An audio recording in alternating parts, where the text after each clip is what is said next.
All right, welcome to GothCast, episode 39. I am Dr. Sanders. And I'm Robbie Gore. All right, today we're going to be talking about a person, Yes. a band, person and a band. Yeah. That is very well known. Very well known. Has a number probably of albums out. Probably people have expected us to talk about him at some point, and starting to feel like it's probably that point. Yeah, I agree. I think that it's finally reached the moment to discuss this individual slash people. Yeah. All right, so today we're talking about Marilyn Manson. Yeah. We're doing Marilyn Manson's first 4 album releases. Just in case you're wondering if we're going to cover Smells Like Children, we are probably not as in depth as we might say later if we do an episode on kind of like EPs and live albums and things like that. And also, I think it's The Last Tour on Earth, which is a live album. But we will be talking a little bit about it and because the hits that it produced. It is important to his career. Okay. We also know that this episode is going to stir a lot of controversy because there's both a lot of people who want us to do this episode and people who don't want us to do this episode. And both sides of the camp are for different reasons. Yeah, I think obviously one of the biggest reasons for people not wanting us to do Marilyn Manson is obviously we cover a lot of extremely popular goth bands. Obviously, I mean that's what we like. Obviously we've done Bauhaus, Sister Mercy, we've done Exploitation, we've done, and we are a gothic podcast. We cover primarily gothic. We're bands. GothCast. Yeah. Right? We do, however, cover the occasional industrial or synth pop or we did Skinny Puppy. Band. Yeah. That's a good example. I guess what it boils down to essentially is we cover the bands that we feel like affect the gothic community the most. Mm-hmm. And so at a certain point, you do have to open a discussion about Marilyn Manson because whether or not you agree he's goth, it's undeniable that he's certainly had an impact on the culture. And I don't think, I think Marilyn Manson is a lot of people's first exposure to some type of goth image. Yeah. Not necessarily even, his music at times, especially, today, it's very different. And I know there's going to be people immediately who say, well, his image isn't goth, it's just dark. Yes, I know. But you know what we're saying. Yeah, the kind of spooky imagery, the, kind of androgynous appearance at times, the heavy makeup, the, colored contacts. The things that a lot of goth bands do. Yeah. I know that a lot of people feel his music is not goth music, and that I'll let you kind of make up for your own. I'll say that I think it's very heavily influenced by rock and roll and a lot of Alice Cooper influences. Yeah. A lot of glam rock influences at times. Yeah. I'd probably draw the biggest influence to be Alice Cooper, like you said. His image is very much a birth of glam rock and shock rock. And on top of that, it's very obvious he's influenced by metal and rock and very much by industrial music. Mm-hmm. And so, like I said, like you said, I'll let people make up their own minds. Yeah. My personal opinion is that I think that he does kind of belong more in the industrial category, but I do think that it is certainly undisputable that he has had a massive, massive impact on the gothic community. And there's just so many people in the gothic community who identify with him and think and call him goth, or would consider his music to be gothic or important to goth culture. So I think he's someone we need to talk about. Yeah. Actually, I will say a few things. I don't know if we're going to get this article sent to us or if we had it sent to us already by the time somebody's listening to this point of the podcast, but I do know that one of the most referenced articles by people who are very into goth is the Gothic Charm School. I think, they had an article published, basically where their opinion of it was that, Marilyn Manson's music is not goth, but that he himself is probably goth. Yeah. And, or like he himself as a person is goth because of his style and, his views and stuff. I do know that article exists. Okay. We're just giving our own interpretation of what we think. And I will say that the documentary series, it was a documentary series that came out a while ago. Yeah. For Metal Evolution. I saw the one that had it's called a Shock Rock episode. Yep. And then they had him featured on that one. Yeah. So it seems like people are even confused.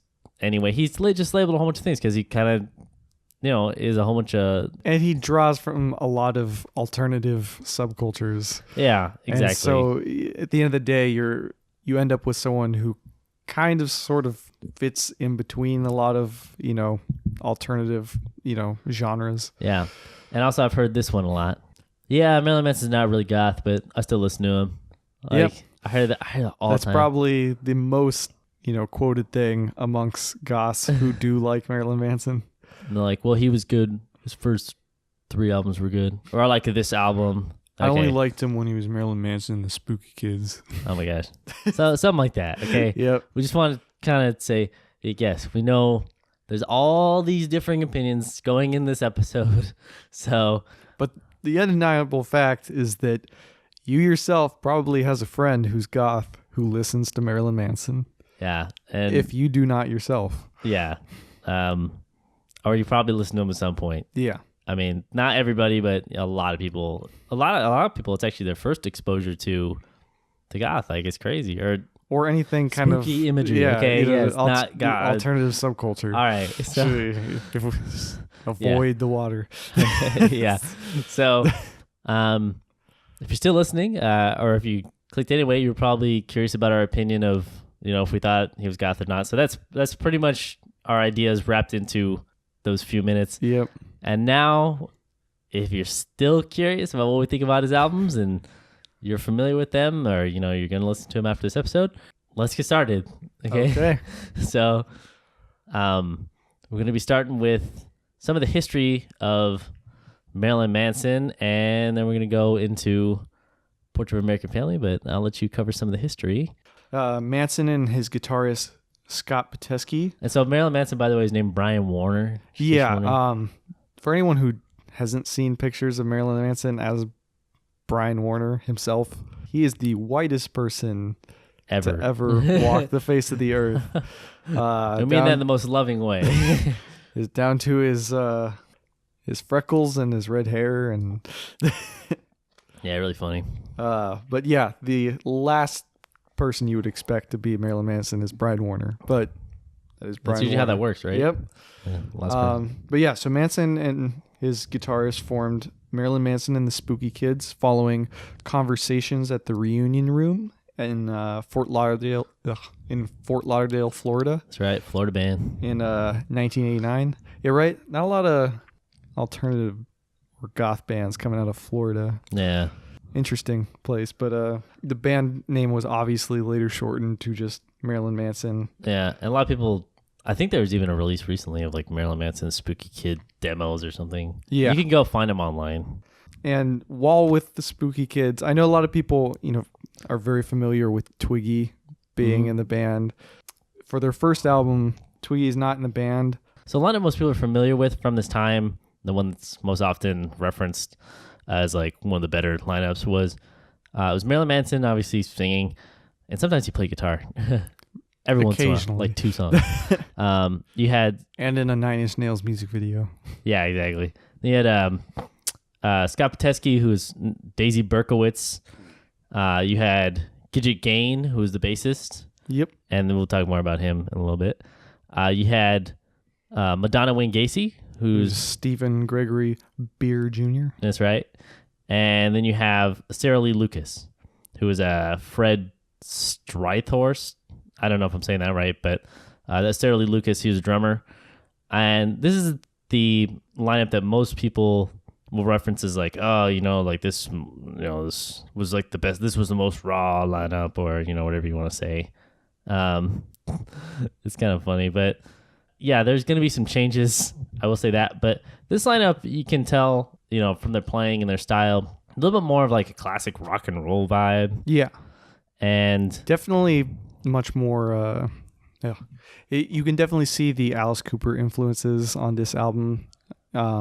definitely like the shock rock and, you know, the music video kind of things. And then just in the production of the album, you have very much kind of like classic rock kind of guitars. Yeah. Yeah. And one of the things you're going to see it change a lot throughout this is the guitarist. But we'll get more on that. Should also be mentioned that even before Twiggy was in the band, that he was in a couple side projects that, you know, Marilyn Manson had been working on, and he was a roadie for the band as well. Yeah. One of the side projects was a fake Christian metal ensemble called Satan on Fire,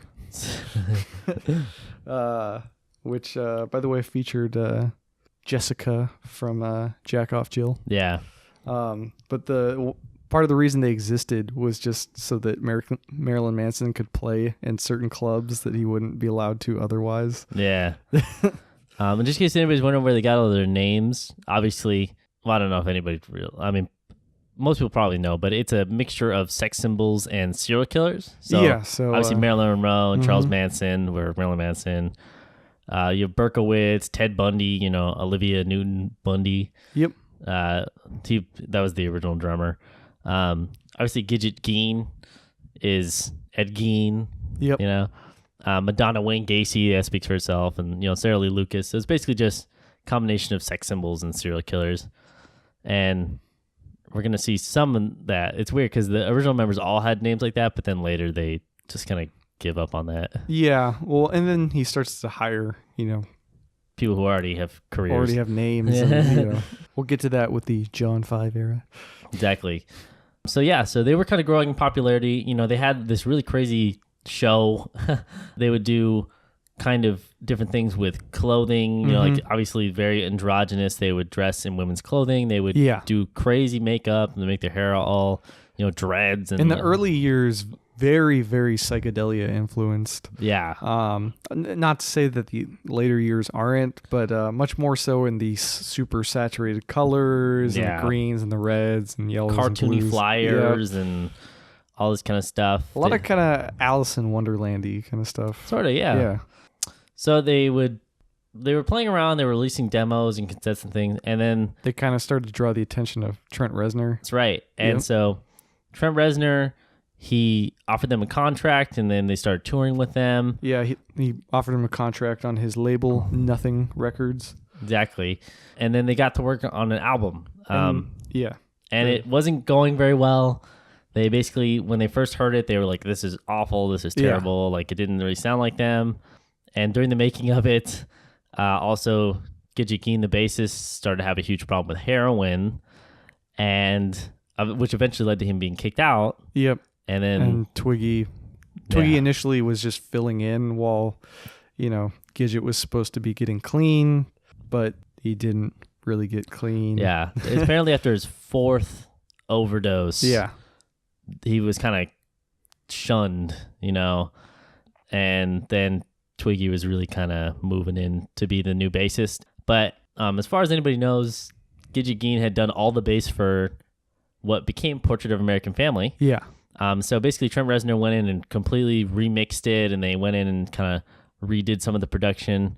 But they sent a letter to Gein saying his services were no longer needed. Yeah, it's just a little funny, too, just because part of Twiggy's bonding with Marilyn Manson was fueled over his drug escapades with Marilyn Manson when they became friends with the bus driver for the Danzig tour. Yeah, that's crazy. And then I know Gein was pretty irritated that, you know, he felt it was kind of hypocritical that, especially later in his career when he was doing, you know, obviously one of his big hits was I don't like the drugs, but the drugs like me, and all this imagery with drugs and all that stuff. But we're gonna get into that. I am drugs. Yes. But yeah, so basically they went through all this stuff. It's all crazy. So basically a whole bunch of stuff even happened before they made an album, unlike a lot of other bands. Which, you know, they have some member changes, but this was, you know, they played quite a lot before. Well, yeah, a big part of them becoming popular was them touring with Nine Inch Nails on the Downward Spiral tour. That was a big part of why they became popular. A big tour. Because they were, you know, the opening slot for Nine Inch Nails. So, you know, you got arguably one of the, you know, biggest, you know, similar genred bands at the time, and they're playing on that tour. It's a good slot to have. Yeah, and then Marilyn Manson got him to like mix his album, which is a good idea for up and coming band. But let's kind of get into some of the songs. So basically, we're going to 1994, and the album is Portrait of American Family. And I know a lot of people really like this album. Yeah, there's definitely, I would say now more than ever, it seems like there's a lot of nostalgia for this album. Yes. I've been seeing this album cover pop up more and more than I ever used to. It used to be that people would, reference, like Antichrist Superstar, or Mechanical Animals. Mechanical Animals. But this album in particular, people, I don't know, really resonating with again. Yeah, I think it kind of came back around in terms of popularity. Yeah. But yeah, this album is pretty different than a lot of what he would do. And that's the thing about Marilyn Manson, and I do have to say that, that yes, like, as we'll notice, there's some sonic tendencies and some certain songwriting. Some rhythmic tendencies as well. But I would say this album definitely has a more straightforward, groovy rock and roll sort of feel. Like classic rock and roll sort of feel compared to the other albums. Yeah, it very much has like kind of, I don't know, like shock rock meets bar band kind of feel to it. So yeah, it's way less industrial than they're gonna go even the next album, and has a lot more of the playing around with audio and like soundscapes a little bit, like just like the opening track, like with the kind of creepy just like poem. Yeah, like, you could even make the case that maybe rhythmically they're less industrial on this album, but maybe from an experimentation standpoint they're still kind of industrial. The sound clips and different things like that. Yeah, they're playing around with that kind of stuff. But yeah, immediately off the bat, that is probably one of the things that makes this album really interesting, is the way they use those different samples. Yeah, the Willy Wonka and the Chocolate Factory, obviously, which is like the opening thing. Yep, which and is the poem. The music video is Willy Wonka. For Dope Hat. Yeah, for Dope Hat's really trippy. And we're going to get to music videos because I do have something I want to say about that. Yep. There's also My Monkey, which contains lyrics written by Charles Manson. And it's kind of like sped up, like, like, like, but yeah, this album. Also a recorded telephone conversation that happened between Manson's mom and his grandmother, titled "May Cause Discoloration of the Urine or Feces," is sometimes included on the early bootlegs of this album. Yeah, I don't think I have that on my particular cut, because I actually have this on vinyl. Yeah. And I know people are like, what? You have some vinyl? This is printed on vinyl? Yeah. It's usually under the title Procardia. Maybe. I don't know. I have this, it's like basically this lime green vinyl of this album, and it came with like a t-shirt. It's like a big record. And it was released through Hot Topic years ago, and I bought it for like $10 on sale. And now it's obviously really expensive because they only ever printed it one time. But I will say, here's the thing that's bull. Yeah. When they released that when they're promoting the High and the Low, and the vinyl sticker has the new Marilyn Manson photo from that time. Like Marilyn Manson dressed up like the pirate hat. But the rest of the album is like the old school stuff. Yeah. And also the album photo, I will say that for all the promotional images, they had Twiggy Ramirez in the band, even though he doesn't play on the album. I know. That's because it's what everybody remembers as classic Marilyn Manson. I know. It's true. Well, it's like they do that anyway. Like, it's like because the original pressings had that, because I think they just kicked him out when they were getting ready to take all the photos. But let's get into some of the songs here. And why don't we cover some of the singles? Because I think one of the things that Marilyn Manson was really all about and pushing was his visual aid in the beginning. Yeah. So we talk about the single Lunchbox, Next Mother, fucker, gonna get my medal. It's the kid saying in the beginning. Yep. But yeah, like, I definitely think that with the music videos, you totally have this sort of like 70s-ish influence towards some of it. It's obviously very super 90s music videos. Yeah. But, the 90s was obsessed with the 70s, just like the 2010s are obsessed with the 90s. Yeah, that definitely. makes sense. And conversely, also the 70s, because the 90s was obsessed with the 70s. Yeah. cyclical. Yep. But you have like kind of this thumping bass line. I know that you don't really like the bass sound on this album, or it's okay. It's just very metally bass. it's very pronounced. I'll say that. Like it's almost even with the guitar at some points. Yeah. The guitar in this album is very thin. Yeah, I guess that's like mostly one of my critiques of the way this album is produced sonically, is that the guitar and the bass are Polar opposites. Yeah, and they're very close in the mix, like in terms of volume, which to me is a little odd. Like usually you either have like bass pushed to the forefront and like guitar supporting, and then or the inverse where guitar is pushed to the forefront and bass supporting. It's rare that you have both at the same time, which isn't necessarily a bad thing. On this album though, because there's such different sounds, to me it's a little bit weird. Like usually when they're both like leveled kind of the same, they have a similar sonic structure to them.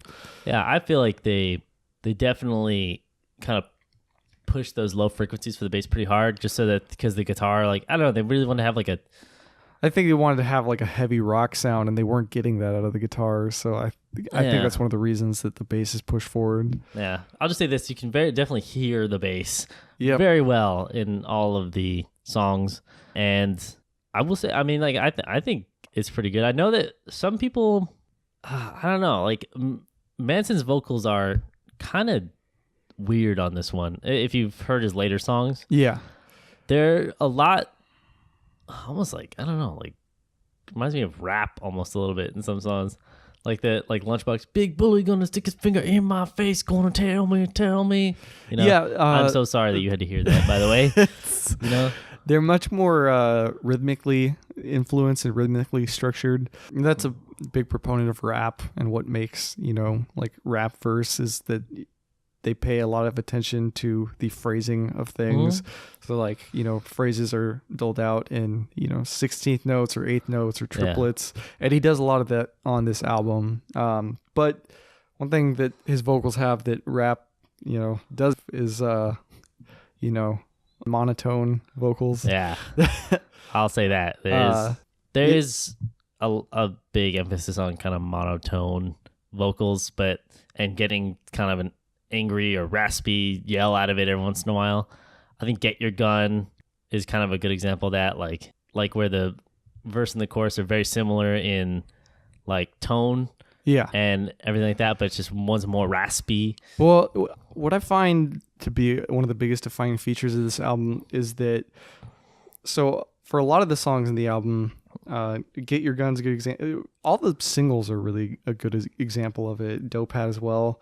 You have the verse part, which kind of sounds like a weaker version of the chorus part. And by weaker, I don't necessarily mean like a worse part. Just from a dynamic standpoint, you have a sonically, you know, weaker part of the song, and then it builds in the chorus. So you have this huge chorus, and then it kind of goes back to it, tones it back a little bit, and then you build again for the chorus, and then the song gets even louder for, you know, the last chorus.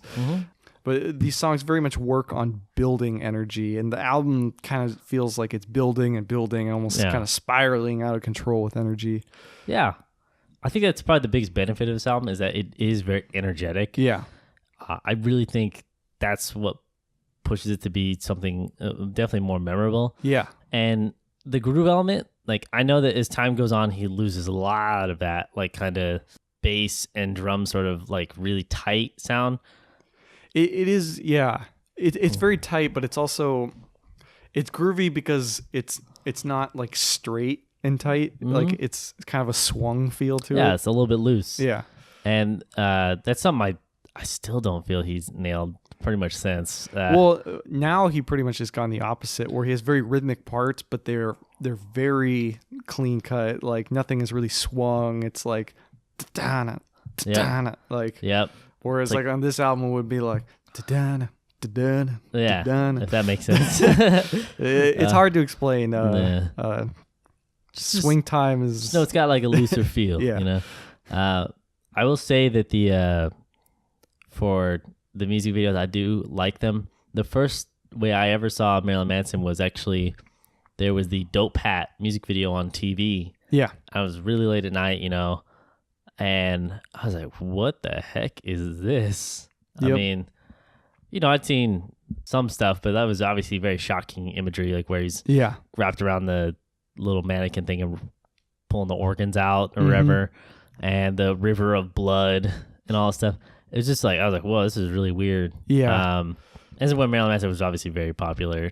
For me, just because, I was coming up with this stuff, 2-3 years later than you. Yeah. I didn't really get exposure to Portrait of an American Family. In fact, I didn't really hear this album until, I was close to 20 probably.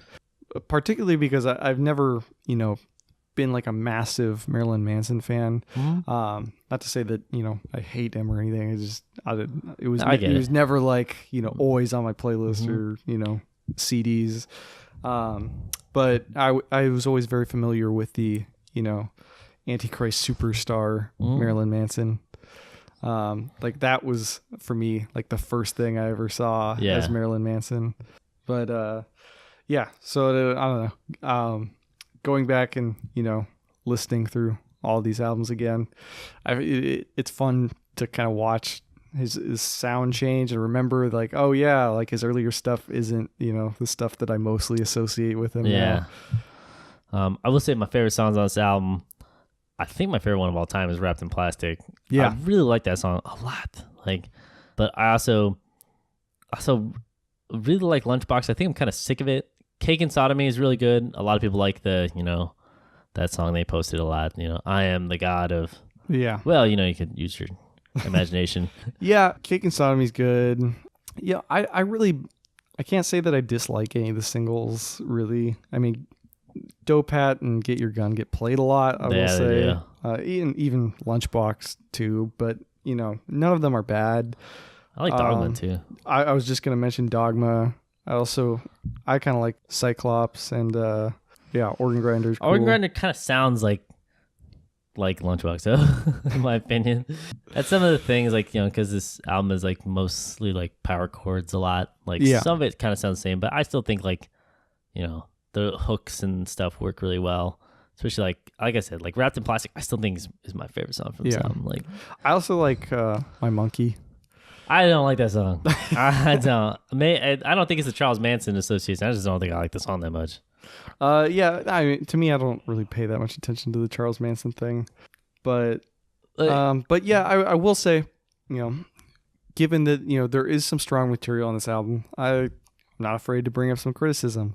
Yeah. And one of my biggest critiques of this album, and a big reason that I don't really ever put this album on, aside from the fact that I don't listen to a ton of Marilyn Manson, is just that it can be kind of repetitive at times.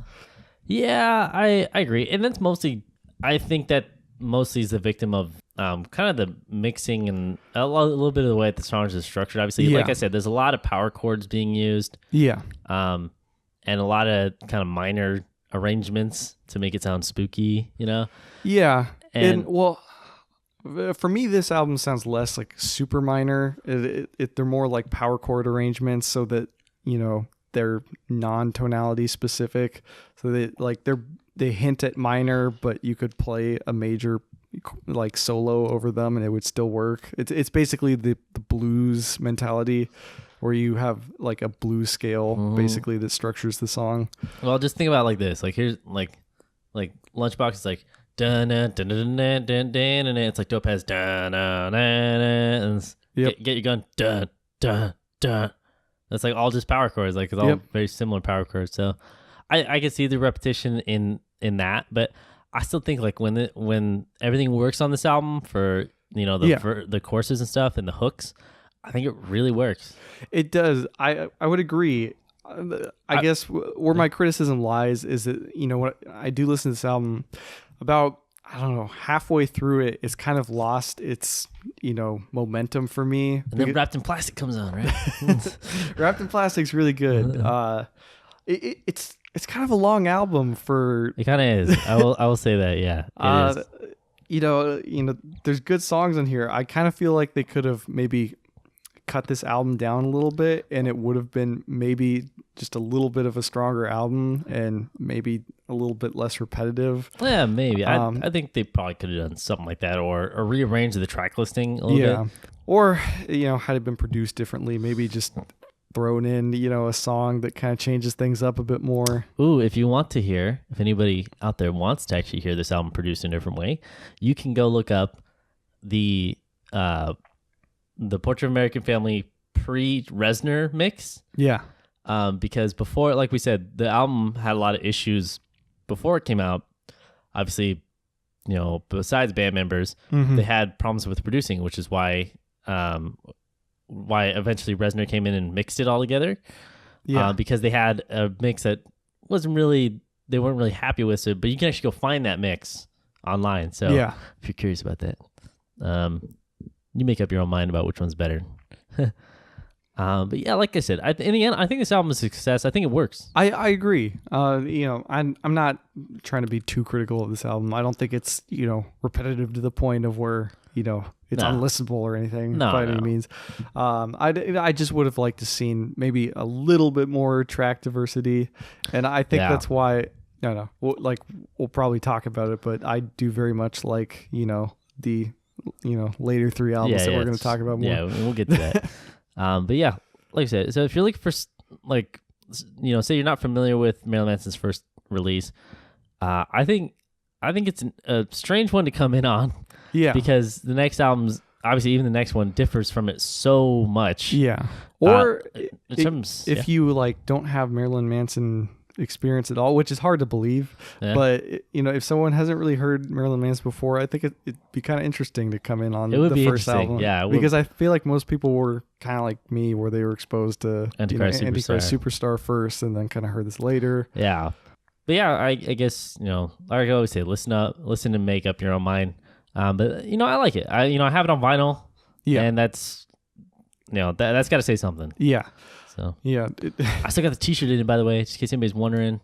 It came with the T-shirt. Yeah, I do like this album cover a lot, but I've never really cared for that T-shirt in particular. I know.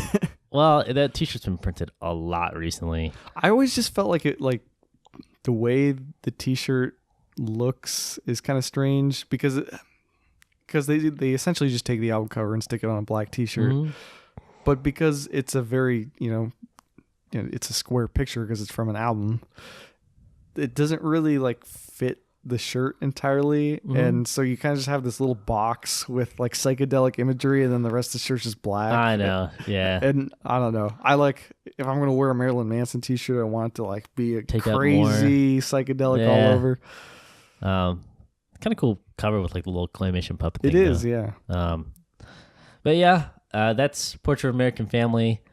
It's, there's obviously a lot of history set up before it, unlike a lot of albums we do, but yeah, hopefully that kind of clears up what we thought about it. Yeah, and I know people are probably going to say, that this is probably the least goth sounding of the Marilyn Manson probably, albums. Yes, yeah, I think so. Because it is, this is probably to me the most Alice Cooper-y sounding record in terms of the band itself. Yeah, it's the least goth sounding album of the albums that we're talking about today. Yeah. But some people will probably argue that's the most goth sounding album that we're talking about today. Some people will, but I feel like it's mostly based on aesthetics and not really the music. Yeah.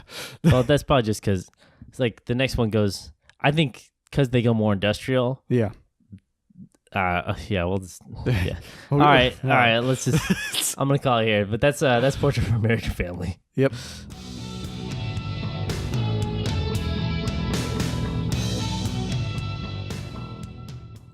All right, so this is our recent interesting goth stuff. AKA Riggs. Yeah, and today we're going to keep it a little bit short just because the episode is pretty long. Yeah. So I want to talk about, I saw the new Godzilla movie. Yep. Not the American one. I saw Shin Godzilla. Yeah. It has now been retitled Godzilla. Resurrection. Yeah. Yeah, something like that. So I saw it in theaters. I saw it with subtitles. And Yeah, I thought it was pretty good. I thought it was better than the American one. I'll say that. And probably the best Godzilla movie to come out in a number of years. Quite a while, yeah. I know a lot of people like the American one from, was it 2014? It's okay. I would say that that one's very Americanized. They shove in the love story and all this stuff. They put in a lot. They basically made a disaster movie, but instead of being Hurricane, they made Godzilla the thing. And to what I think was a pretty generic movie overall. Yeah, and also it wasn't, it was very much the Godzilla kind of saves the planet, even though they think he's going to destroy it. Yeah. Plot, which has been done in Godzilla a bunch of times. What are you talking about? This never happened. They should bring back Godzilla's son. Oh, God. Son of Godzilla. Son of Godzilla. That's right. But yeah, I thought it was really good. It was a little long. There were some points where I was like, man, just Godzilla just show up like for a scene, because they do a lot of deliberating and stuff. I do see that as being kind of more of a Japanese edit, though. Yeah, but I thought the creature effects were freaking awesome, and the color grading as well. It's really bright. Yeah, instead of Godzilla always being like murky and like because the big problem with the other one was the American one, was that you barely see Godzilla. Yeah, like especially even when he's there, it's like he's in the you clouds. See a shadow. Yeah, you see a leg. You see a tail. Yeah, and that was a little disappointing. But for this one, every time you see Godzilla, it's like way out in the open, and so Godzilla's horrifying in this one. He's also he's really scary looking. I've never actually been scared of Godzilla. Ugh, it's like Jesus, those eyes are creepy. I'll say there's one. I don't want to spoil it, but then one of the creatures in it, or like one of the parts, is just like so derpy looking. It's so funny. Everybody's like, what? Like, everyone's been making like memes about it and showing it like in funny situations. But yeah, I thought it was really good. I know that I think when I saw it had a limited release, they're saying that they're probably going to do a bigger release for it. No, it's already been released. Yeah, and I saw it with subtitles. I don't know if they dubbed it. Yeah. I don't know. I saw a trailer where it was dubbed. So, and considering the fact that the theaters are showing it, it hasn't received the wide release yet, but it has been confirmed that it's going to be wide release. But yeah, makes me think that they might be dubbing it. Yeah, when I saw it, it actually said Shin Godzilla and all that stuff. Had subtitles, so you actually saw what was or heard what was supposed to be read in those lines. Yeah. By the way, it's kind of hard for some of those things because they have a lot of information on screen sometimes, like text itself and fast edits. You have to read really fast. Yep. But yeah, I thought it was a great movie, and I just want to tell everybody to go see it. Yeah, if you're a fan of Godzilla, definitely go see it. And if you haven't seen a Godzilla film before, it's not a bad one to go see. Okay, and then the other thing I wanted to talk about was that for Release the Bats. Yeah, so we're going to be going to Release the Bats. I just want to kind of tell people that just in case they want to come see us there. So we're going to be at Release the Bats. It's the 18th anniversary party. I think I went to the one last year, but I don't remember. Yeah, so it's the next Friday, so it's going to be the 24th. Yep. It's from 9 to 2 a.m. I don't know when we'll show up. You know us. We just kind of show up whenever. But if you want to get a hold of us or you want to say hi or anything like that, you can just send us a message on Facebook or comment or blah, blah, all that stuff. I'll probably post it on there too. Mm-hmm. But it's going to be in Long Beach at K-Sarah. And you should... K-Sarah. And of course, they're going to have lots of dancing and all this sort of stuff. And yeah, it's going to be exciting. It always is. And I think they're also doing something like a little bit of costume thing, but you can find all that. Just search Release the Bats. And aren't they also like giving away prayers tickets or something? I don't know. I don't remember. I think it was last month. Oh, okay. I feel like there's some kind of giveaway for this one. I can't remember. They always do like little things. Yep. So if you want to see GothCast there, then or if you just want to go to a cool party, yeah, just go to a cool party.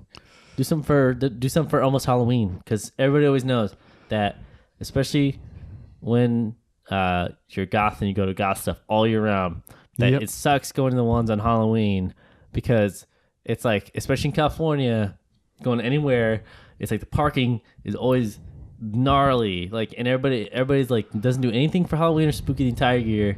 So you go to an event, and it's just all like these people who, it's like the one day of the year that they can like dress differently. Yep. And they go crazy, and there's like 10 to 100 times more people thrown up on you.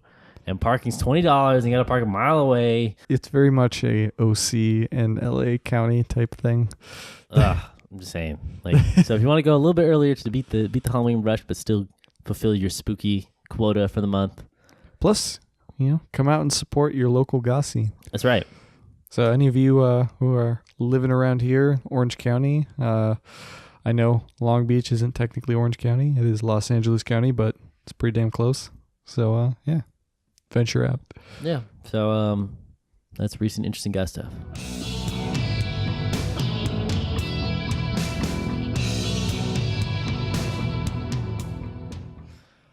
Okay, so now we're on to the EP Smells Like Children.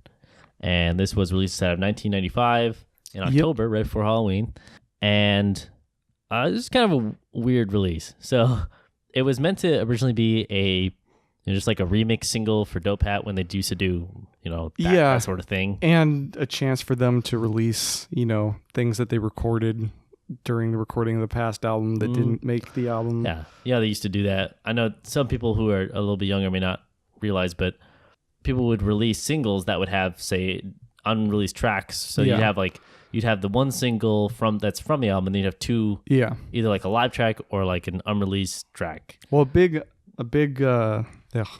big reason that they wanted to record this album was because they recorded the I Put a Spell on You cover, which Manson felt was too dark for the past album's theme to put on it.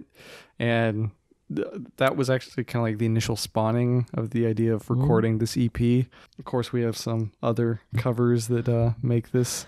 Yeah. I will say, first, before we start talking about that particular song, this is actually the first release that has Twiggy playing bass, and it is the first release to have Gingerfish as a drummer, and of course Gingerfish would be the drummer until, way later. So also features various contributions by Skinny Puppy producer Dave Ogilvy. So you still have Trent Reznor working on this stuff. This is when at this time Marilyn Manson still wasn't like a huge success. They said they just toured to death on friggin' Portrait of American Family. They felt like they just played on and on and on. And they were doing a lot of drugs, a lot of cocaine. And a lot of inspiration for this album was actually his first experience with LSD on that tour. He tried it for the first time, and that spawned a lot of the songwriting for this album. Really? I think there's, I don't know, people read his book. He says something about that in this book. I know people... Go, fans. I know you've read the book. Basically the one thing that everybody knows from this album is Sweet Dreams. Yep. Sweet Dreams Are Made.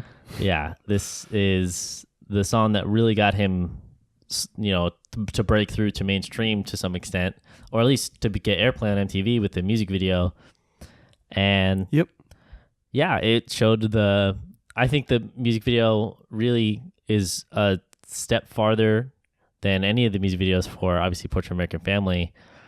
While those videos were artistic in their own way, they are a little bit more forgettable. With the Sweet Dreams one, there's the distorted imagery, you finally have the sort of pushing of the gender bending a little bit more. Definitely. Definitely more of the creepier aesthetic. Like, it's a lot less campy. Well, this is where they start to pull more, even though they, reference, murder names before, there's a lot more kind of horror influence on this album. And I would say, kind of like goth influence on this album. And very much more so the psychedelic imagery, especially as they're experimenting with drugs. But I think that AllMusic did a really good job of describing this album and saying that it very much kind of solidified, Marilyn Manson as like the psychedelic, freak show boogeyman. It's pretty accurate. I mean, most of the material on here is just remixes and re-recordings of other songs. That is one thing that it does get criticized for a lot. Yeah. Is that There was like another review that another magazine had written that critiqued it for basically being just a bunch of rehash songs and titles and a cover that panders to gender bending and things like that. Yeah, it's something like that. I don't know. I don't think as a release it's super strong, but I do think that it was. If you're looking at his career, it's pretty necessary to mention it because Sweet Dreams is such a big song for him. And yeah, I know he didn't write it, but that song is one of the first things people even today still see or hear from Marilyn Manson. When you search on YouTube, when you're listening in the car, I mean, it gets radio play. I mean, and it's also a big part of, this album because of, the story behind it. Like I mentioned, this album was largely spawned by his experimentation with LSD. Like you mentioned, the autobiography talks about it. He tried LSD for the first time at a house party. Yeah. And this is what's written in his autobiography. And that's where he got the idea to re-record like a dark, disturbing version of Sweet Dreams, because he mentions that a lot of his songwriting is fueled by his dreams. And so he thought it would be interesting to play off of that with that particular song. Yeah. And, I think it's a good song. Obviously, I think I'm a little sick of hearing it. I'm sure a lot of people are. Yeah. I don't know. Growing up, I heard it on the radio more, but I haven't heard it on the radio in a long time. And so I don't really get too bothered by it when it comes on these days. It is, very stereotypical Manson. Yeah. But I don't know. I don't get crazy bored when I hear it. Yeah. That's pretty much what I mostly have to say about this album. It's pretty much re-recordings. I don't think any of the material is that strong. I mean, I actually like the I Put a Spell on You cover. I like that. I'm just saying all the other remixes and stuff. I mean, it's just like... No, I know. Or like the Dope Hat re-record. Yeah, I like the covers on this album, but I don't really like the... The art is, I think, really cool, but unfortunately, I think it's probably the coolest thing about this album. I think so too, unfortunately. Like, I know probably a lot of people really like this release. And there's tons of t-shirts printed of it. Well, the covers on it are good, but to me, I never really saw the point in releasing a bunch of remixes and re-recordings of songs. I don't know. I did find that AllMusic quote I was talking about earlier, and they wrote that this album was exactly what Brian Warner needed to establish Marilyn Manson as America's boogeyman for the late 90s. Yeah. Something like that. I just always thought that the quote was funny, but especially because the covers have been this very menacing kind of. Yeah, I just think I think while it's an EP, it's an EP and it's okay. I mean, I think that there's got some good songs on it, but I just think it's okay overall. I don't think it's even as strong as Portrait of an American Family. Yeah. I know you're gonna. Yeah, I don't know. I would have to agree with you. I guess overall, I would agree with you. I just there's just like a couple songs that I wish would have been on Portrait of an American Family. What can you do? Yeah, but so yeah, I just thought that was important to mention, especially with Twiggy and Gingerfish being on there for the first time and Sweet Dreams. Yep. But now we're gonna get on to his second official album. Plus that T-shirt. Yeah. I know that T-shirt, right? Yeah. Okay. Now we're on to the big one. Yeah, second studio album. This is Antichrist Superstar. This is really where Marilyn Manson defined what most people would associate his image with. Yeah. Where probably most people say that he is goth from, where probably most of his biggest singles came from. Yeah, well, this album hit number 3 on the charts when it came out. So it definitely his biggest release at the time. Yeah, absolutely. This basically made him like a household name. There's a lot of controversy surrounding this tour with him ripping up the Bible during shows. Yeah, this tour cycle and this album really kind of defined his anti-Christian stance. Marilyn Manson is a big figure of being anti-religion and is known for being part of the minister of the Church of Satan or something like that. He was ordained like a reverend by Anton LaVey. And for those of you who are like, oh, Marilyn Manson's not a Satanist, we don't mean in like the, he worships the devil kind of way. We mean in like the the devil is a representation of the self kind of way. Yeah, yes. It's basically just, atheism rebranded. That's what I call it anyways.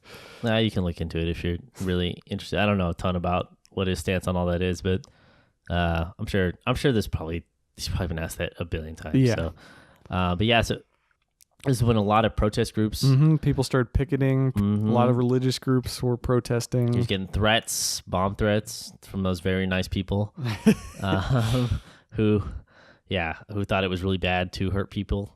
They would threaten to kill him. It's weird. I don't understand it. But this album is a rock opera. Yeah, that's what it says it is. But it's supposed to tell a story, so it's a concept album. Yeah, I think that's a more fitting description of it. I wouldn't really call it a rock opera per se. I think he calls it like part of his cryptic trilogy or whatever it's called. Yeah, it's part of the trilogy of this album, then Mechanical Animals and Hollywood. Yeah, of the three. Yeah, but this album again had a lot of help from Trent Reznor, and of course it was released on Nothing Records. Of course, you have people from Skinny Puppy, you have Trent Reznor working on this, you have another producer. So they were really refining this sort of like I think they spent a lot of time. I mean, it took them a long time to record this. It was a ton of drugs, there were a lot of band fights. Yep.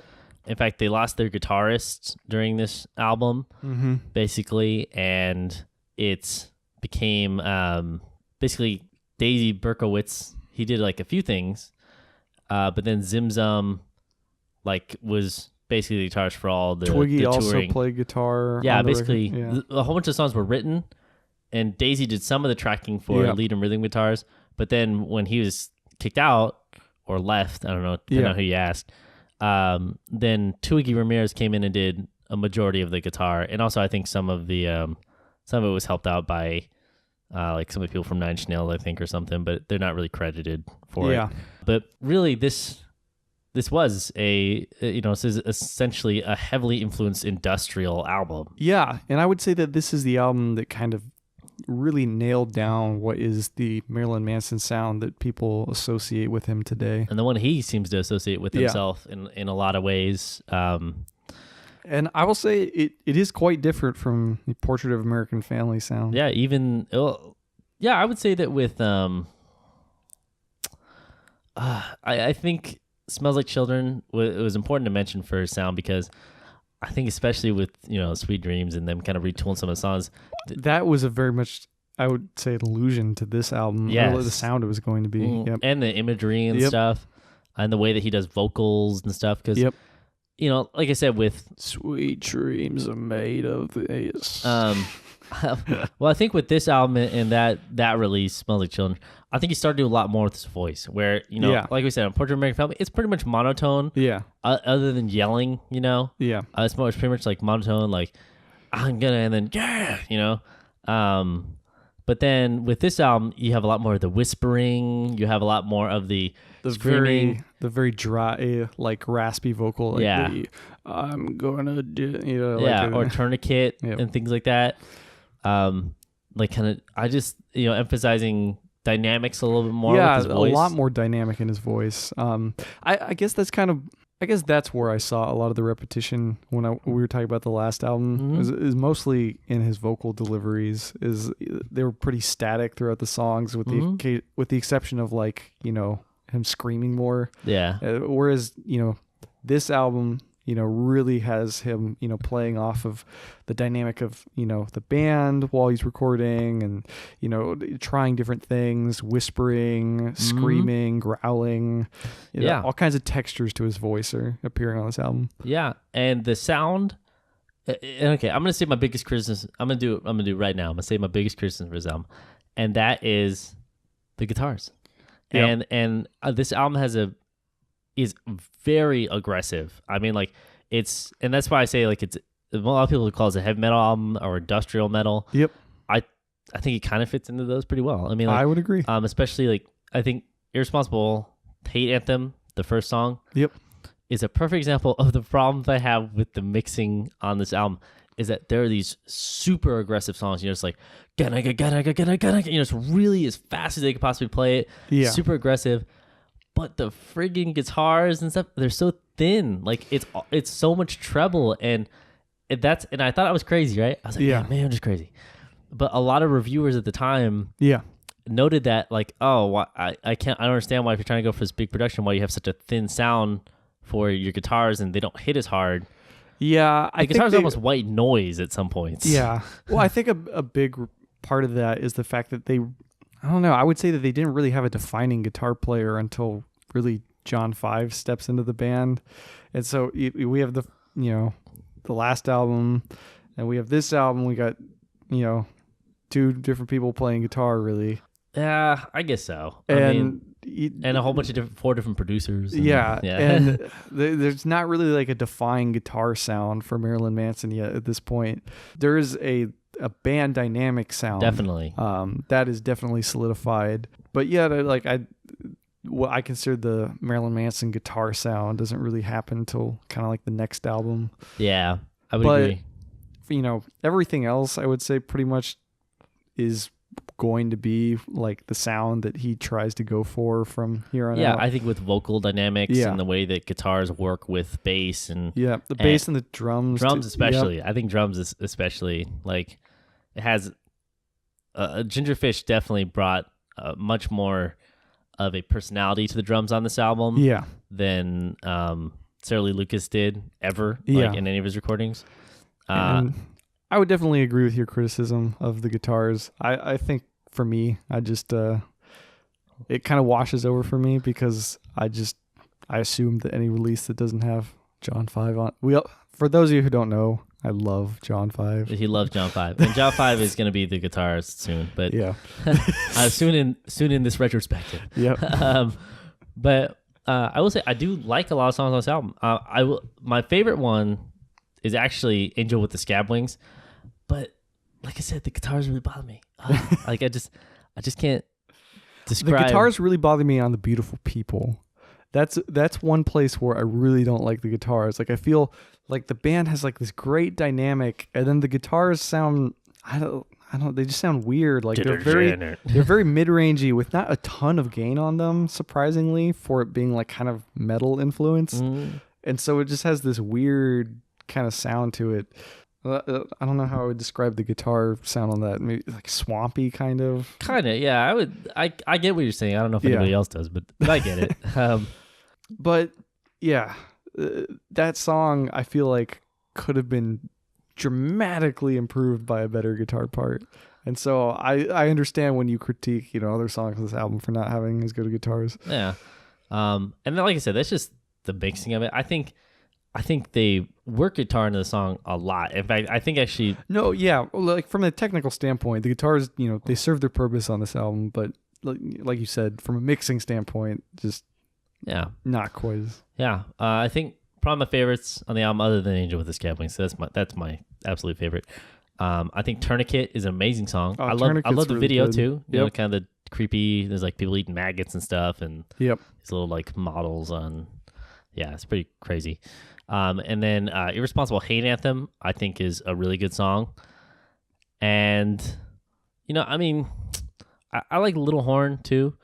But most of the second half of the album, I wasn't the biggest fan of. In fact, I don't even really like Antichrist Superstar that much. Yeah, it's not... I mean, it's a pretty long album. You got to think about it. I mean, it's a lot of tracks, 16 tracks. Yeah, and it's... doled out. It's pretty much the maximum amount of time you could put onto a CD. If you look at the track listing, it's listed as 3 cycles, and so a lot of the song you're talking about that you like less happened on the 3rd cycle. Yeah, but yeah, I understand what you're saying. I was never the biggest fan of Antichrist Superstar. The Beautiful People, I've just heard so many times that I can't do it. I think everybody, well, it's used every single time there's like a goth on TV or anyone spooky or different or alternative. Yeah. Someone wearing eyeliner who's like, it's just like, they play in the background. I actually like the 2nd cycle of the album a lot. They call it Inauguration of the Worm cycle. Yeah. I actually like a lot of the songs on there. Like I like Cryptor Kid and Deformography and Worm Boy and like you said, Angel with the Scabbed Wings. So good. Yeah. And obviously I like Tourniquet from the last section. Yeah. And I like the intro track actually, Irresponsible Hate Anthem. So good. Yeah, there's even though it has the M word in it. Yeah, I know, but you kind of got a track on the last EP. Yeah, it had it in the title. Yeah, and said it, but that's also Patti Smith cover. And yeah, I just do you like The Man That You Fear? Remember that video? It's really so beautiful, right? Yeah. I don't dislike the song, but to me it's just a little, I don't know, it's a little bland. Well, it's 6 minutes and it's really repetitive for a lot of it. Yeah, and I would say that this is probably for me like a repeat issue with Marilyn Manson is that I feel like he, whenever he has a really good release, sometimes they're just a little bit too long, the album cuts. Like I feel like they could be shortened a bit and you'd have a stronger album. And so like, for me, that's not a bad song, but that song could have been cut differently. I think this album could have been cut a little shorter and it would have made for a stronger album. I think so, but I think he was, I know what he wants. It's a concept album. Trying to say something, so I'll give it a pass. But, yeah, I mean, really, there are a few outtakes and stuff for this that were released on different things. We might cover those in a rarity section, but there's not a big fan of 1996, by the way. Not really. Yeah. Oh, there's a performance. So there's this performance where Manson is like pretty infamous for beating the shit out of his drummer, Gingerfish. Well, it's not the first time he hits a band member. Yeah. Well, didn't he like Sarah Lee Lucas's drums? Didn't he like burn him or something when he was on stage, like to say you're fired? And it's a thing that would continue to happen in his career. Well, Gingerfish is the one who takes the biggest brunt. Like when they were playing live for, I think it was the album release party for this. Yep. I'm pretty sure it was 1996 when they're playing it, and he throws a mic stand back behind him, but it hits Gingerfish in the head and cracks his head open. Yeah. During the show, it's like that's why I always remember that song is because Marilyn Manson is notorious for like attacking his band members on stage. Yeah, we'll get more in that. But I think Antichrist Superstar, it did what I think obviously he wanted it to do. Oh, I think that this is a tremendous release for him in that it very much cemented his sound and cemented the direction that he wanted to move his music into. Well, it also, I think it really cemented that image. Even if he tries to get away from that dark image, that's like, even if he was wearing pink and bubblegum. If he became a pastel goth tomorrow. Yeah, but no one would ever. I mean, people who listen to him and people in goth culture and alternative culture would know, but like in the minds of moms and dads and grandparents, because this album was so big at the time and generated so much controversy with Christianity thing, with all that, he will always be referenced like that, like, oh well, he's a Satanist, Antichrist Superstar. Yep. Like that's just why I think this album. By the way, we should probably mention that the album title is a play on the musical Jesus Christ Superstar. Yeah. I don't think everyone's familiar with that. Oh, okay. I was like, yeah, obviously. Not everybody listens to musicals. How do you not listen to Jesus Christ Superstar? Nah, I'm just kidding. I give it 1 out of 10. But yeah, I think that's one of the legacies of this album, and I think he's probably pretty sick of being compared to this one all the time. Oh, I'm sure he is. Because beautiful people, I'm sure he hates. Oh, this is not one of those. This is not one of those releases where, like, remember how I always say that for music critics, they, whenever they don't know bands like history, like a band that has a very important, a very big history, they just reference albums that are their biggest ones. Say best album since this. Yep. This is what I feel like Rolling Stone would be like, best album since Antichrist Superstar. Like every album that would come out that would be okay, best album since Antichrist Superstar. Yeah. You know what I mean? Yeah, I know what you mean. Which bothers me because I like the next album quite a lot. And wish that was referenced more often. Some people say this is where Marilyn Manson was the hottest. I'll leave that up to you, people, not you, Robert. I mean, I'm not going to tell anyone which Marilyn Manson. I think is screw. I know which one it is. So, all right. So that's Antichrist Superstar. By the way, I just want to remind everyone that we covered a story a little while ago where they had the beautiful people on Dancing with the Stars. Yep. So I just want to remind everybody that maybe that song isn't so counterculture anymore. Yeah. It's also funny because it gets played in like every goth club now, and goth clubs also play a lot of dance tracks now. So it's like, is it a dance track now? It's so weird to think that. Well, all right. That's Antichrist Superstar, and yeah, it's a very important album for him. Yep. Okay. Now we are on to Mechanical Animals. Yep. Released out of 1998. And this was what was going to be a very controversial time for Mr. Manson. Mm-hmm. And this was the first time where he's not working with Trent Reznor. I mean, he's still on, Nothing Records or Interscope by this point. And you have, going into this, he was so popular. Oh, yeah. Massively popular. Yeah. And very much using drugs more and more through the tour cycles. Yeah. And there's still some infighting with band members.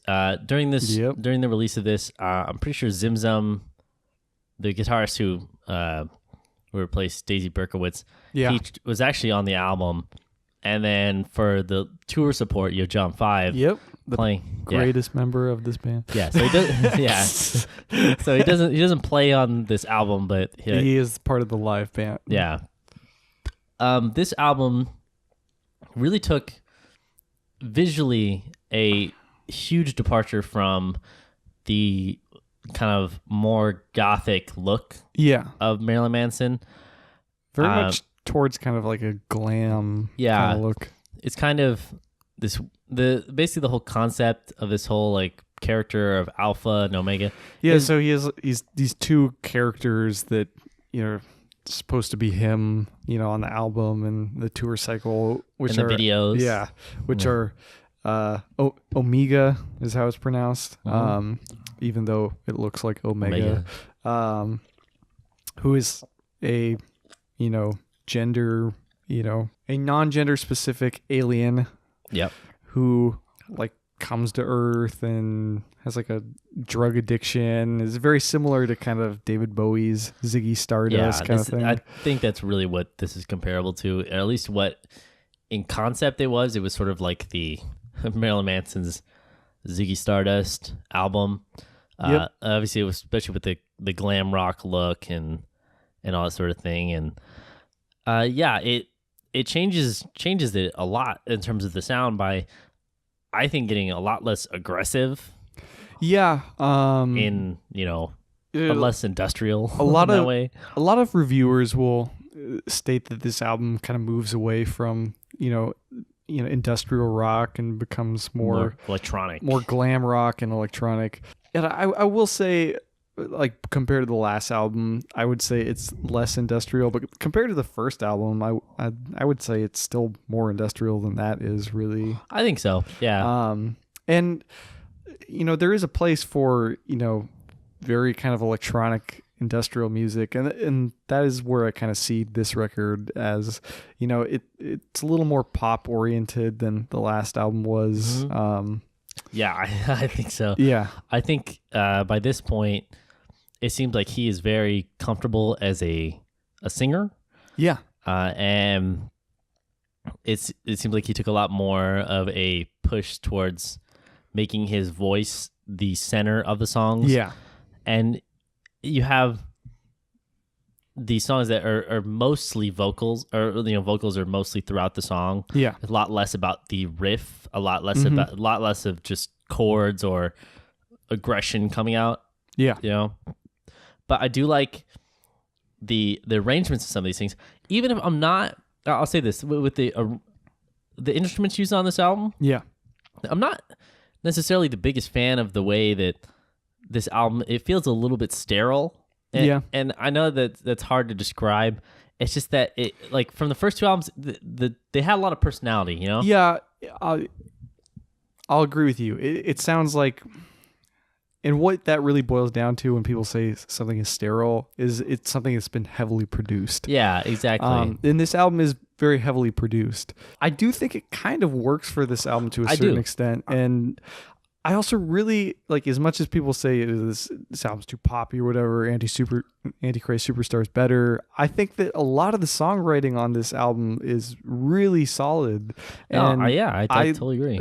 I find myself, the songs that I do like on this album, liking more so than Antichrist Superstar. Yeah, there was definitely a time where this was probably my favorite of his albums. In fact, it might still be. It's hard to say. I mean, I think overall, I think this is probably my favorite of these four albums we're talking about. If not, maybe the first album. I don't know. It's hard to say. I don't know. It just depends on the day, honestly. But yeah, it's true. Because there are times, where Portrait of American Family is very appealing, just because it does, like you said, it's kind of groovy. Yeah, and a little more camp in there. Yeah, but this album is so beautifully produced. Yeah, it has really well written songs, and it has that very because they were calling back to that kind of glam rock, that kind of like, very, every instrument's just, or the guitar's like very like, yes, in your face, like, I am guitar, like, kind of like very big guitars, very, very pronounced vocals, very, just the production is a big part of it. Yeah. And I think especially if even right in the beginning, the Great Big White World, you get a really great sense of how they layer things, especially with the chorus. Yep. Pill to make you numb, pill to make you numb. The guitar, all the keyboards, all like the harmonies, all those things. There's so much more of this. And that's really why I like this album. It is a very produced album, but it does it in a way that I think works very well for the album. And I just love hearing all the harmonies work together in conjunction with the guitar parts and the bass and the drums, and just hear the vocals like soar on top of that. It is just like a very in-your-face album without being like, explicitly aggressive. It's implicitly aggressive, and that the album's mixing very much pushes these songs in your face. Yeah, and I think that there's some absolutely great ones. Of course, the most famous song on this album by far is The Dope Show. Yep. And it's still used in shows and stuff like that. Yeah. And television shows. And it was a big hit for him. And of course, the video is insanely famous with the sort of like, non-gender specific alien costume with breasts and then no genitalia. And then and it was controversial because they had like cops in pink uniforms making out with each other and all this stuff. But I've never been the biggest fan of the song. I gotta be honest. Yeah, The Dope Show to me. So this album is where I really start to critique Marilyn Manson for kind of, I don't know, having some recycled guitar riffs on his albums. And I feel like The Dope Show kind of sounds like a lot of guitar riffs that we heard on the past two albums. Well, it's just really simple, yeah. Or the dun dun dun dun dun dun dun. Yeah, it's just I don't know. I feel like we heard that kind of that guitar riff a lot already. Yeah, or something that sounds very similar to it. Yeah, it's not. They're not exact carbon copies of riffs from other albums, but they're very much all written in the same style. It's kind of like when you're looking at an AC/DC album, how like all the riffs are different, but they kind of use the same chords. I don't know if it's that bad, but yeah, I get what you're saying. Yeah. Yeah. That's probably one of my biggest criticisms of this album, is I do find a bit of that on this album. That being said, I still think that the songwriting works really well and the guitar parts work for it. I would say the song that I like the least on this album is probably Come White. I know a lot of people are, I did not expect that. I really did not expect you to say that. Coma White is I don't really like Coma White. Wow, really? I mean, aside from The Dope Show, which I feel like is just an obvious Easy song to hate. Yeah. 'Cause it's probably just because it's so popular. But I can't believe you don't like Come White. I don't know, it just never really appeared that much to me. I like the other single more than I like Come White.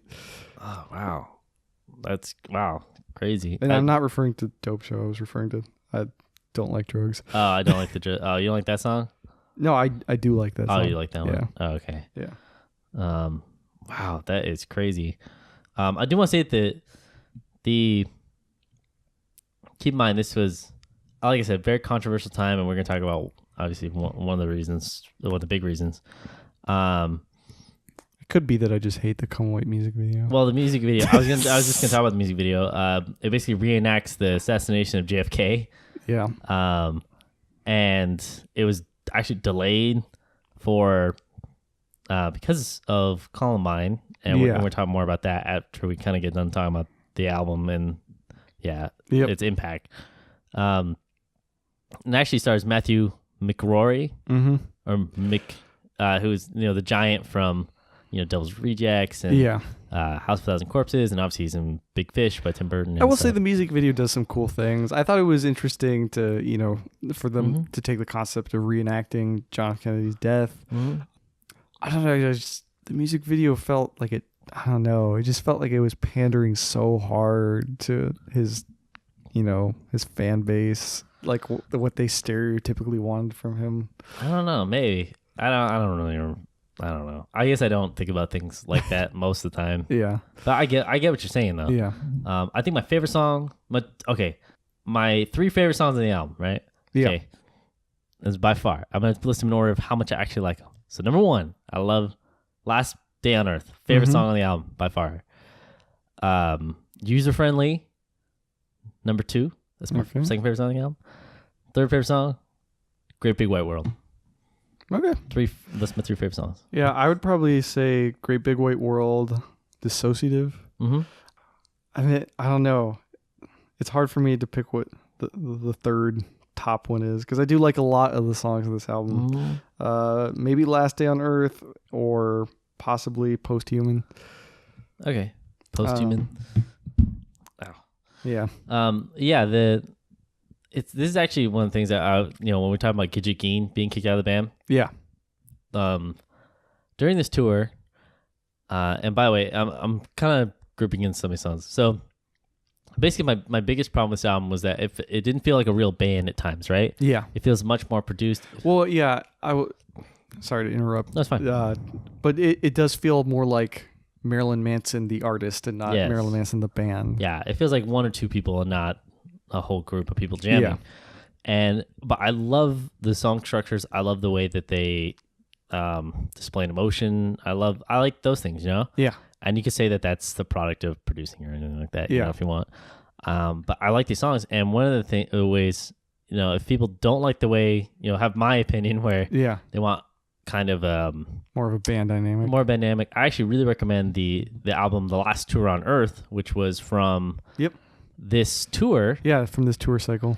And it has John 5 playing guitar and, Well, that immediately is going to make everything sound better. And I think it is a great representation of like these songs with a completely different energy. Like it's kind of almost like, I don't know, if you took this style of songwriting and gave it more of the band dynamic that they had on, I don't know, this is somewhere between the first 2 albums. Yeah, I totally agree with that. Yeah. I think if you want to see an example of what I'm talking about for the songs, they have one is The Last Day on Earth. Yeah. I love that version. It's an acoustic version. Touches my heart. Because maybe it's just because I want it to be Last Day on Earth, but no, I think that's a really good song off that album. I will say the only thing that bothers me about the live album, and this is really getting nitpicky, is just that I thought that the production for the vocals are so good on this album that obviously live vocals aren't going to be quite his. I will say his vocals are very throaty. Yeah. If you don't know what that means, it's like a little more like like deeper and a little more It, raw. if you've ever had like a cold and you find your throat vibrating when you talk, that's the vocal sound that Marilyn Manson sings with. Very different from the album. Yeah, very, very, very different.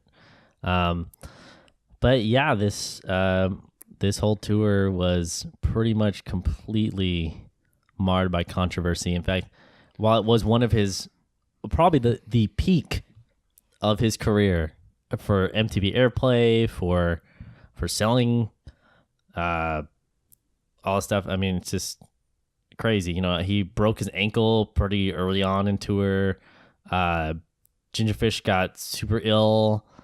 But yeah, they immediately started having problems. I mean, there was, so like I said, fractures, problems with that. There was problems with Courtney Love because they were supposed to be doing a joint tour with Hole, who was having a kind of rebirth at that time. Yep. But then what happened is Columbine happened. Yes. And they basically... Do we need to explain what Columbine is? I don't know. Maybe for the younger fans? I don't know. I mean, I think maybe not anymore. Okay, so Columbine, instead of it, I'll go over Columbine a little bit. So, okay, for those of you who are younger, I feel like you probably you've grown up with the fact that school shootings happen a lot. Yeah. But at this time, they did not really. And Columbine was the first big shooting that really changed the way everybody thought about school safety. It was huge. So it was April 20th, 1999.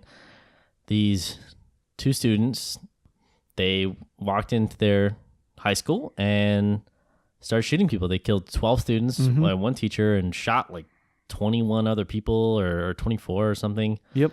And then they killed themselves.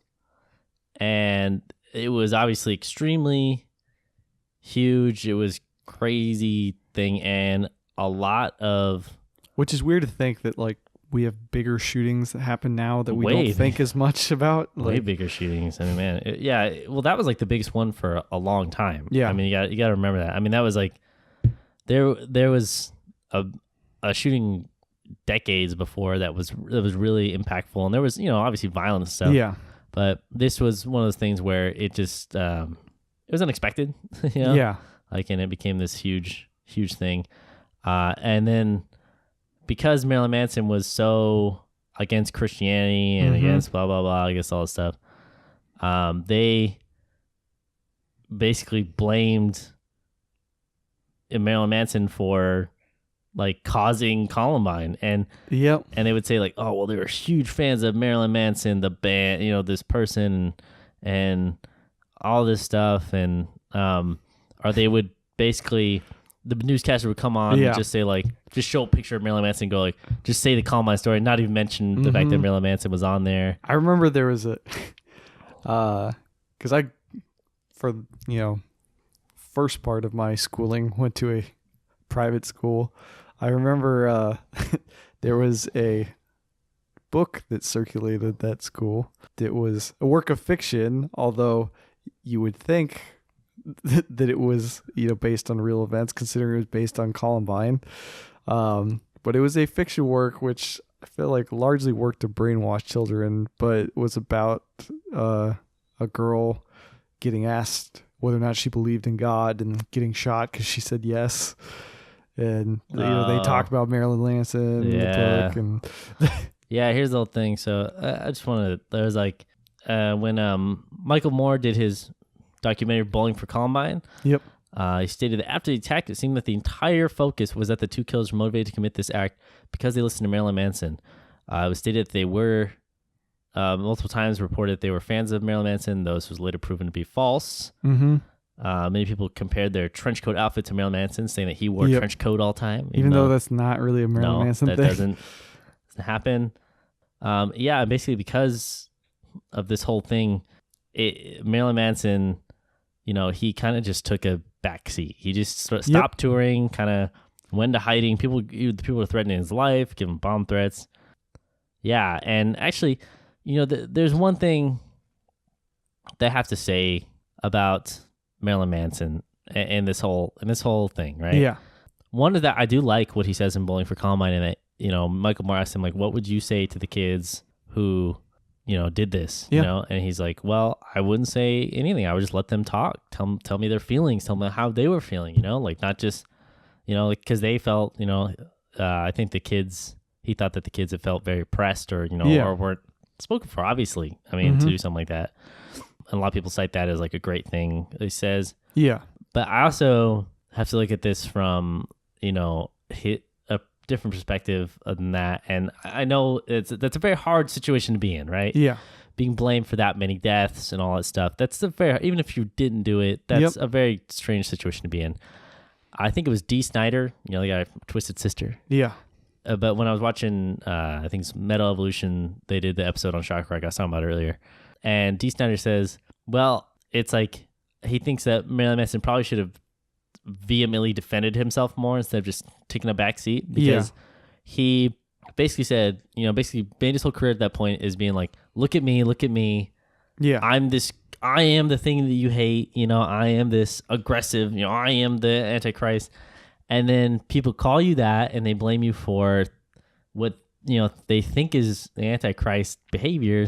And then you just run away, and he's like, you got to stand up and you got to defend yourself and say, and, defend your message, saying like, look, I am aggressive. I would never do something like this. It's like, and he's like, I don't know. I guess I do understand that, but at the same time, I do understand Marilyn Manson not really reacting to it, in that, I don't know, like, I feel like his message in saying like Antichrist Superstar is not to be like, oh, I'm the king of everything evil or anything. It's just it's to say that, to say that your evil is meaningless. Yeah, I think so too. And so I feel like, kind of having a kind of a pacifist approach to dealing with, people's interviews, I don't know, it kind of worked in a certain extent. It does work. I'm just saying, like, the whole point of it is like you spent your whole career making yourself a target on purpose, and then when people target you, you don't do anything. Like, or, you don't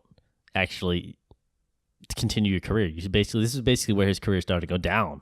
Yeah, but yeah, I don't know. I guess from a management standpoint, I understand why he should stand up and, say something, but from a creative standpoint, I don't really feel like he had a responsibility to. I don't know. Yeah. And like I said, I can't imagine being in that situation.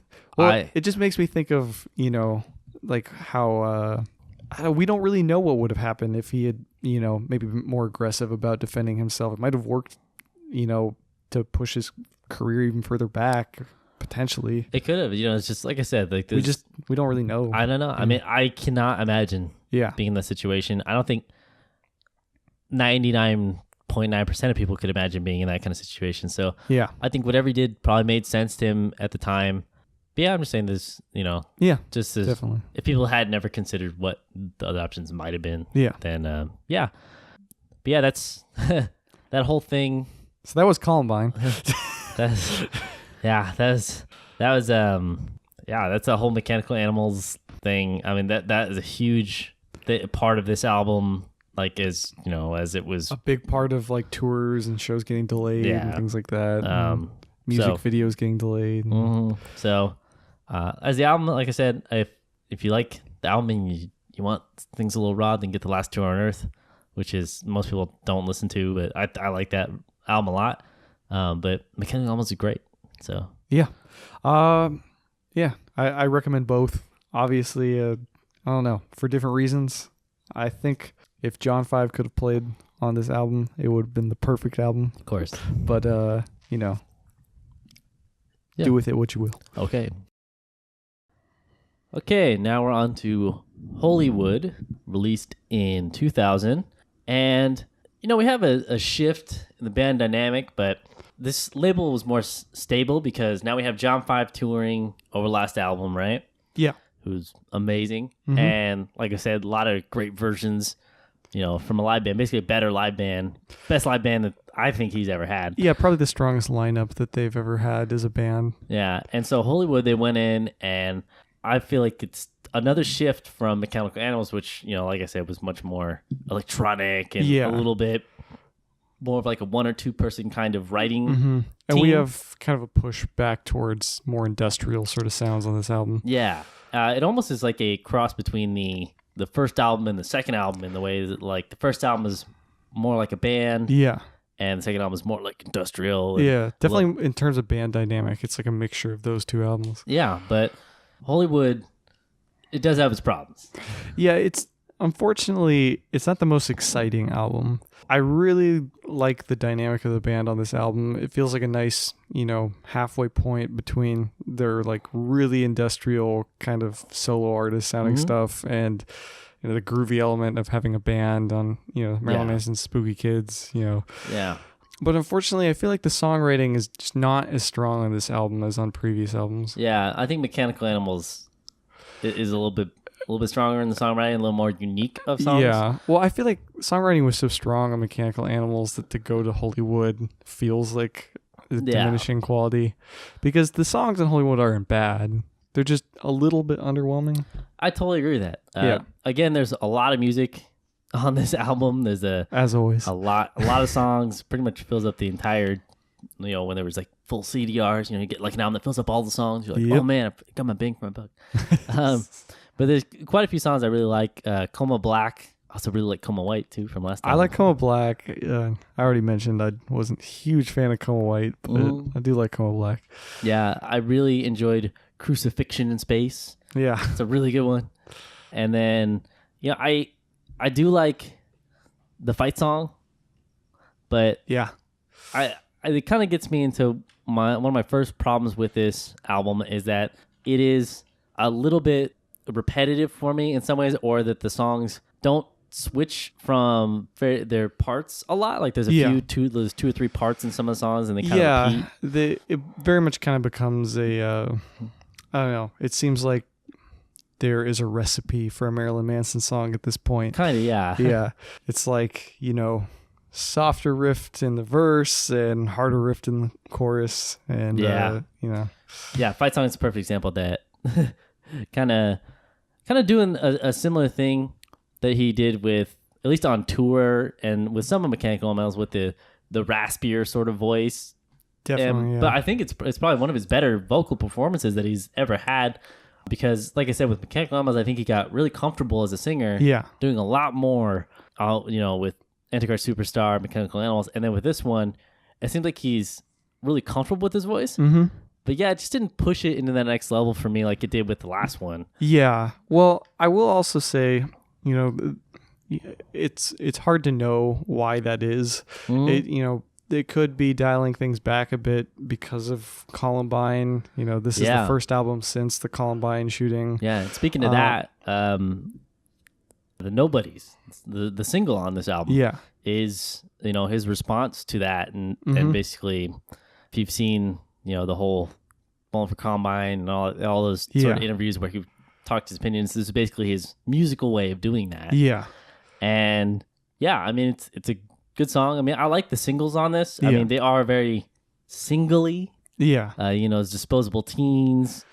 Disposable Teens. I really think that's a good song. I think it's a good song. Yeah. I mean, while I like the concept of Nobodies, I don't really like the song that much. Yeah. All the videos for this, just like all the other albums, I think the videos are really good. Yeah. They all have the same sort of look, though. Yeah, they do. This album doesn't feel as adventurous as the last album. Yeah. And like I said, it could be because of the Columbine. Another possibility, though, is we have the addition of John 5 on guitar, so they've just, lost their guitar player. Well, not just, because he was on the tour. For quite a while. But they're adjusting to writing with him in the band, because he is another primary songwriter on this album. Yeah, definitely. And anytime you introduce a new songwriter into a band, it takes a while for that to usually settle and for the band to find kind of a dynamic that works for them songwriting wise. Yeah, and pretty much for this album, he pretty much has a credit on almost every single song. There's about like 3 songs that he doesn't have a credit on. You could tell he was pretty like into playing. Yep. But I really think the best thing about this album is the energy with it. I would definitely agree. It's nice to have a return to more of a band feel for Marilyn Manson. While I love the last album and I love the songwriting on it, it does very much feel like a solo artist album. Yeah, that's why I really prefer, The Last Tour on Earth, because I think that's a great representation of those songs in a band dynamic, and of course has the same lineup: John 5, Twiggy, Ginger. Yep. But yeah, I feel like with this album, the entire thing is more like a band playing it. And yeah, of course, the vocals and stuff are very highly produced. And it's a very big album in its sound, like very in your face, but it is very produced. Yeah. But from here on out, we are going to see mostly very produced vocals from Marilyn Manson. Yeah, especially if we do part 2, we're gonna see a lot of studio wear. Yep. But yeah, I really like the sound of the instruments in this. Pretty much everything sits really well together, and that's a good and a bad thing, Like I said, it's more of the parts were unique, I feel, with Mechanical Animals. Yeah. Like the keyboard parts, and while they may not have worked as well in some points, the fact that they were trying something and it felt like really genuine kind of made up for that. With this, it feels a little repetitive, and a lot of the instruments sound the same throughout each song. Yeah, certainly for the guitar on this album, I do think that the guitar sound itself is really good, and it's a nice change of pace, from previous albums where you have kind of more... Yeah. I think the best guitar sound so far, honestly. However, it does feel a little bit more like, I don't know, like it feels a little bit like Marilyn Manson asked John 5 to kind of like write in the Manson style, and so he's kind of like writing to fit the pocket or whatever, because some of these guitar parts feel eerily similar to previous songs. And I really agree with that, that some of the particular melodies and power chords feel strangely similar to some other songs. But I don't think it's as... I don't know. It's hard to say. I don't know if... I mean, I know that I said Portrait of an American Family is really repetitive, and I kind of, criticized it a little bit for that. This kind of has that same problem, but almost... there's just so much material here that it's almost worse. I don't know. Yeah. But I think it's also something that kind of should be... Also, resolved at this point. Well, that's what I was going to say, is that I feel like with Portrait of American Family, it's almost more forgivable for it to be a little bit repetitive, or, the edit to be too long, because it's their first studio release. At this point, they're 4 studio albums in. They have an EP out, which is, almost held with the same regard as any of their other albums. And it just kind of feels like they should know what, they're doing more at this point. And I don't mean to sound too critical when I say that, but it feels like there should be a more firmly established, songwriting and performance dynamic for them. Yeah, I agree with that, and it feels like they have the performance dynamic down more, but the songwriting dynamic seems to change with every album. Yeah, and with this album, we have less producers working on it with less hands. That's probably because of the band. They're probably like, okay, we got more songs written, Yeah, I don't know. I find that usually in those situations, whenever a band steps in and says, oh, we're going to produce this ourselves, it doesn't take a little bit more of a hands-on approach to it. It doesn't usually work out that well unless they're just like creative geniuses. Like, I don't mind Robert Smith's self-producing, but there's not a lot now. I said that. No, it's true. Their later albums, Yeah, we just go listen to those episodes if you would like. But there's not a lot of bands who, can self-produce and, put out solidly consistent good work. Yeah. Because it is very hard to produce an album yourself while you're creating it. Of course. The whole point of bringing in a producer is to have a, outside perspective who's unbiased, who can tell you, like, no, this isn't working on the album. You need to change this, this would work better. And, Marilyn Manson's reached the point in his career where he can say no to producers. Yeah. He can make his own decisions, and that can be a good thing, and that can be a bad thing. Yeah, I think there is this fine line that he was treading with this. I think unfortunately, like, I know some people disagree with me, because I know that this is some people's favorite album by Marilyn Manson. I don't think it's a bad album by any means. I think that this is still one of their strongest albums. I do. Yeah. It's just that compared to the last album and some of the songwriting from the last albums. Yeah. I think it's a little bit of a step back. Like, while I do like the material, Yeah. it doesn't hit me as much. Like, yeah, it's in your face. It is very, compared to the other albums, this is very a dynamic album. It's mixed, very big. It's like, you put on, it kind of blows out your speakers. I think that is one of its strong points, is probably the mixing for this album. I think so. I think that's probably the best thing about this album. And yeah, like the aesthetics and stuff are cool too. It's more similar to Antichrist Superstar with the sort of more stereotypical goth look. Yeah. More moving away from the, crazy concept album ideas and the more... He's not an alien anymore. Yeah. And he's not wearing, space suits with red wigs or anything. Yeah. But it just is this sort of thing that I just missed the mark just a little bit for me. And it's, I don't know. I think I almost like Antichrist, pretty much every other album that we talked about, other than Smells Like Children, which I'm not the biggest fan of, but like the other three albums, I think I almost like the other three albums overall better. Yeah, it's hard for me to choose if I like this album or Antichrist Superstar more. I think I have to go with Antichrist Superstar more just because of the songwriting. Mm-hmm. But if the songwriting had just been a little bit stronger on this album, I probably would have picked this, just because I really like the production for this album, and I really like, the band dynamic and the feel of the album. Mm-hmm. But yeah, the songs they just feel not as polished. Yeah. And while some critics really did like this album, and I think retrospectively it actually did better in reviews than it did when it came out. Mm-hmm. Some people call it like his best album, like whatever. Yeah. It did have some mixed reviews, and like I said, from the whole Combine, he kind of disappeared, and that's huge in the music industry at the time. You couldn't really do. I mean, you can't do that now, but back then it was like if you stopped getting TV and radio play, that's it. Yep. And so when this album came out, while Antichrist Superstar, I think he was number 1 right when it came out in Soul. I think it went platinum pretty soon after. This album, I think, took a while to even go gold. So you can kind of tell that it was already a shift in terms of like not only what his personal life was, but his popularity. And it's just it's a strange time, right? Certainly. I will say, however, though, especially with the last album and with this album and with the next album, we do see, a series of tours produce DVDs and live shows that are very, very entertaining to watch. Very much so. Probably more than any of the other albums. You know. I really agree with that. I think.